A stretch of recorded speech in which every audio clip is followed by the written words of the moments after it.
Hi everyone, Lisa Soames-Peck from Spellbound Miniatures here. Today I'm going to show you how I made this cute medieval bed. There's two options. You can have the straight edged lower footboard, or you can also have the higher footboard. We made this from Cricut craft board and used the fine point blade. And we'll just pop over to Design Space to see how the file looks there and the options that you've got once you're there.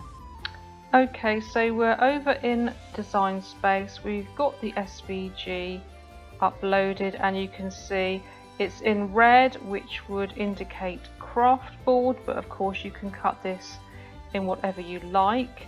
I like to layer up the brown craft board because it takes a wood stain. If you wanted to cut this in basswood or matte board, you could. You would just choose less layers. It comes in a group. You can ungroup it and then you could just hide the layers if you didn't want to cut so many of them. That would be up to you. And also you'll see that we have the plain back, the detailed layer of the full height, and then we have the same for the slightly lower height if you want to make a footboard or even a head and footboard of the lower size. And then these ones make up here the sort of straight edge footboard with the rail on top.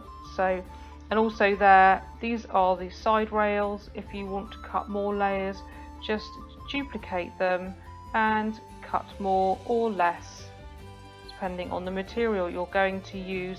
This one won't change the dimensions if you change the thickness of the material, so that's nice and easy too. So we'll go back over now to the tutorial and I'll show you how I built the one in the photographs. So here you can see the tall and the short options right next to each other, and this is the plain straight edged footboard with the rail.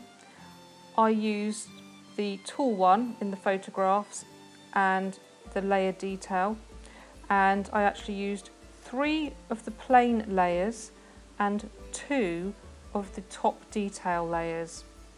So you just need to glue all the layers that you want to get the effect that you're looking for, but 3 layers of plain and 2 of detail was quite nice, I thought, and I did the same again here just to show you what it looks like at the half height.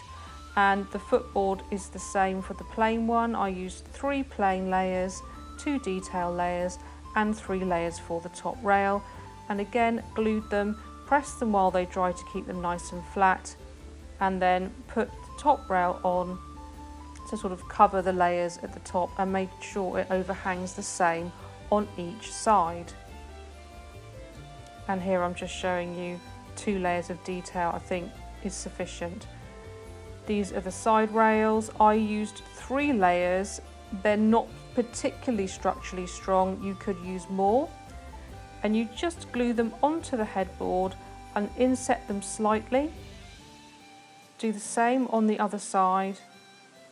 And then glue the other ends onto whichever footboard you've chosen and inset them slightly again. Make sure it's square as it dries.